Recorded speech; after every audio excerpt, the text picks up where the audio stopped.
रसिक मित्र हो नमस्कार। स्वतंत्र भारताचे पहिले पंतप्रधान पंडित जवाहरलालजी नेहरू एकदा सभा संपन्न करून व्यासपीठावरून खाली उतरत असताना एक वृद्ध महिला त्यांच्या जवळ येते आणि त्यांची गळपट पकडून त्यांना प्रश्न करते की अरे जवाहर, या देशाच्या स्वातंत्र्यासाठी तूही लढा दिलास, तुम्हीही लढा दिले। या देशाच्या स्वातंत्र्यासाठी तूही इंग्रजांचा अन्याय अत्याचार सहन केलास, तुम्हीही सहन केला। पण आज मात्र तुझ्या वाट्याला ही गाडी, बंगला आणि हे पंतप्रधान पद आलं। पण अजूनही माझ्या खोपटातला अंधार मात्र तसाच आहे। या देशाच्या स्वातंत्र्यानं तुला एवढं दिलं, मग मला ह्या देशाच्या स्वातंत्र्यानं नेमकं काय दिलं? त्यावेळी पंडित जवाहरलालजी नेहरू फार शांतपणे उत्तरतात। ते म्हणतात की म्हातारे, आज तुझ्या खोपटामध्ये अंधार आहे, मी नक्कीच तो दूर करण्याचा प्रयत्न करेनही। पण तू म्हणतेस ना की तुला या स्वातंत्र्यानं, तुला या देशाच्या संविधानानं नेमकं काय दिलं? तर आज या हजारोंच्या सभेमध्ये तू तिथून इथवर आलीस, या देशाच्या पंतप्रधानांशी गळपट पकडून त्याला प्रश्न करतेस की मला नेमकं या स्वातंत्र्यानं काय मिळालं? हे जे विचारण्याचं स्वातंत्र्य आहे ना, हे स्वातंत्र्य देखील तुला याच देशाच्या संविधानानं दिलेलं आहे। म्हणजे मित्रांनो, आमच्या देशाच्या संविधानानं इथल्या व्यवस्थेला प्रश्न विचारण्याचं स्वातंत्र्य दिलं। इतकंच नव्हे तर याच संविधानामुळे आज देशामध्ये स्वतंत्रता, बंधुता, एकता, लोकशाही नांदते। आणि अशाच विषयावरती तुम्हा सर्वांसमोर बोलण्यासाठी उभा आहे। नमस्कार, मी Akshay Maruti Ilke, night college of arts and commerce इचलकरंजीचा विद्यार्थी, प्रोफेसर MR इंगळे करंडक आयोजित ऑनलाईन राज्यस्तरीय वक्तृत्व स्पर्धेमध्ये माझा विषय मांडतोय समता, बंधुता, लोकशाही, संविधानाशिवाय पर्याय नाही। मित्रांनो, खरंच आज आमच्या देशामध्ये संविधानाशिवाय तुम्हाला आणि मला पर्याय नाही असं माझं स्पष्ट मत आहे।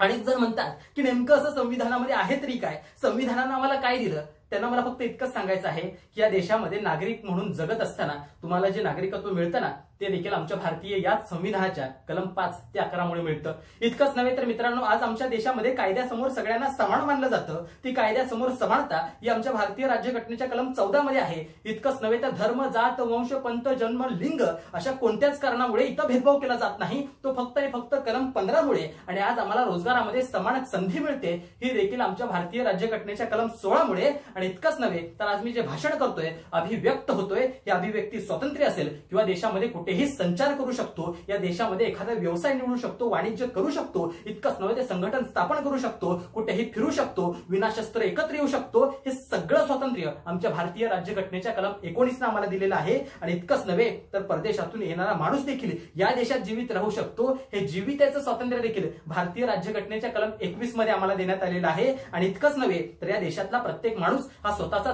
धर्म जपतो, स्वतःच्या धर्माचा प्रचार प्रसार करतो। हे जे धर्माचा प्रचार आणि प्रसार करण्याचं स्वातंत्र्य देखील आहे ना, हे आमच्या भारतीय राज्यघटनेच्या कलम 25 पासून कलम 28 पर्यंत देण्यात आलेलं आहे। आधी आम्ही समजून घेतलं तर या भारतीय संविधानाने नेमकं आम्हाला काय दिलेलं लक्षात येईल। इतकंच नव्हे तर मित्रांनो, आज देशामधील अनेक राज्य चालावीत कशी याच्या संदर्भातील मार्गदर्शक तत्वे सुद्धा 36 ते 51 मध्ये आमच्या याच भारतीय संविधानामध्ये देण्यात आलेली आहेत। आणि इतकंच नव्हे तर आम्हा नागरिकांचं नेमकं काय कर्तव्य आहे या देशाप्रती, ते देखील आमच्या भारतीय राज्यघटनेच्या कलम 51A मध्ये देण्यात आलेलं आहे। आणि इतकंच नव्हे तर आज आम्ही देशामध्ये जगत असताना जर आमच्या मूलभूत हक्कांचं हनन झालं तर त्याच्या विरुद्ध आम्हाला सर्वोच्च न्यायालयामध्ये जाऊन सरळ दाद मागता येते, हे देखील आमच्या भारतीय संविधानानेच आम्हाला अधिकार दिलेला आहे। आणि इतकंच नव्हे तर आमच्या देशाचा न्याय हा पारदर्शक असावा, याच्यासाठी न्यायमंडळ आणि कार्यकारी मंडळ हे पूर्णपणे विभक्त आमच्या याच भारतीय राज्यघटनेच्या कलम 50 मध्ये ठेवण्यात आलेलं आहे। म्हणजे हे सगळं आमच्या याच भारतीय संविधानानं आम्हाला दिलेलं आहे। मित्रांनो, इतकंच नव्हे तर आज खऱ्या अर्थाने आम्ही म्हणतो समानतेचा जर विचार केला तर समता आमची नेमकी कुठे आहे? स्त्री आणि पुरुषांमध्ये आहे का?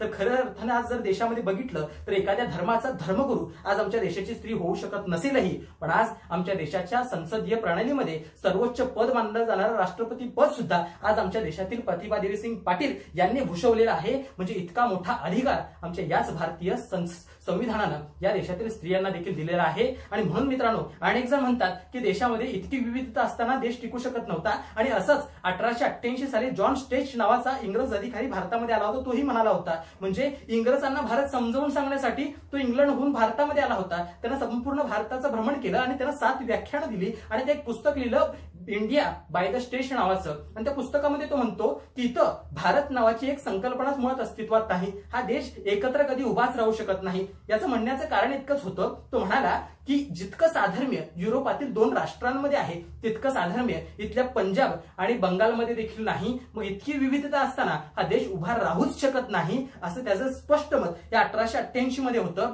पण तरी सुद्धा मित्रांनो, आज आपल्या देशामध्ये प्रत्येक जातीच्या, धर्माच्या, भाषेची माणसं एकत्र राहतात, नांदतात. आजही मी ईदला रहीमच्या घरी खीर खायला जातो आणि दिवाळीला रहीम माझ्या घरी फराळ करायला येतो. हे सगळं चालतं ना फक्त आणि फक्त याच आमच्या भारतीय संविधानामुळे. म्हणून आज आमच्या देशामध्ये बंधुता देखील या संविधानामुळे टिकलेली आहे.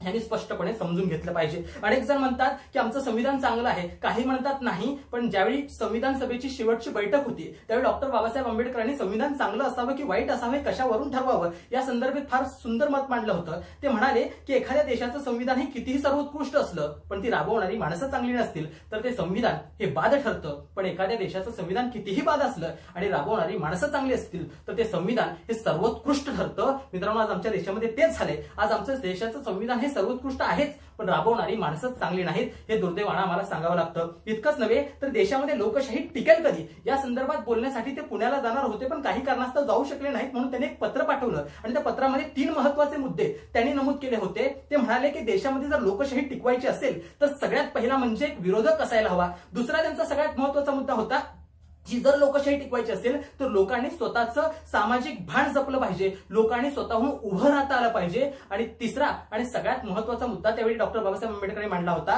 की आज आमच्या देशामध्ये राजकीय समानता आम्ही जपतो पण राजकीय समानता जपत असताना त्याचबरोबर या देशामध्ये आर्थिक आणि सामाजिक समानता देखील आली पाहिजे. आणि या 3 पैकी एक गोष्ट जरी नसेल तर या देशामध्ये लोकशाही टिकू शकणार नाही असं त्यांचं स्पष्ट मत होतं. आणि मित्रांनो, आज तेच झाले. आज आमच्या देशामध्ये प्रबळ हा विरोधक नाही. दुसरा महत्वाचा मुद्दा म्हणजे अंधभक्त वाढत आहेत. आणि तिसऱ्या मुद्द्याच्या बाबतीत विचार केला तर आर्थिक समानता जरा देखील नाही. कारण आज 90% लोकांकडे जितका पैसा आहे तो देशातल्या 1% जनतेकडे एकवटलेला पाहायला मिळतो. आणि म्हणून मला वाटतं की आज देशामध्ये समता, बंधुता आणि लोकशाही टिकवायची असेल तर आम्हाला सगळ्यात पहिल्यांदा संविधान समजून घेतलं पाहिजे. आणि त्यासाठी काय करायचंय तर फक्त आणि फक्त घरामध्ये भिंतींवरती देवाचे आणि देवींचे फोटो लावून चालणार नाही तर त्याचबरोबर असा एक संविधानाच्या 395 कलमांचा एक चार्ट लावा. तो लावाल इतकाच आशावाद बाळगतो आणि तुमची सर्वांची रजा घेतो. मनपूर्वक धन्यवाद.